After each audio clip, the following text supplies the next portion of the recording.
Pagi hari ini, Selasa, tanggal 24 Februari 2026,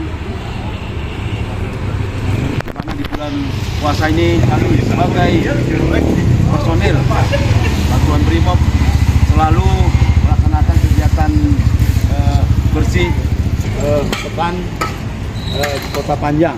Nah, di mana ini sangat membantu kepada masyarakat sesuai dengan arahan Bapak Presiden, bermanfaat bagi masyarakat yang ada di Kabupaten Banyuwangi. Assalamualaikum wabarakatuh.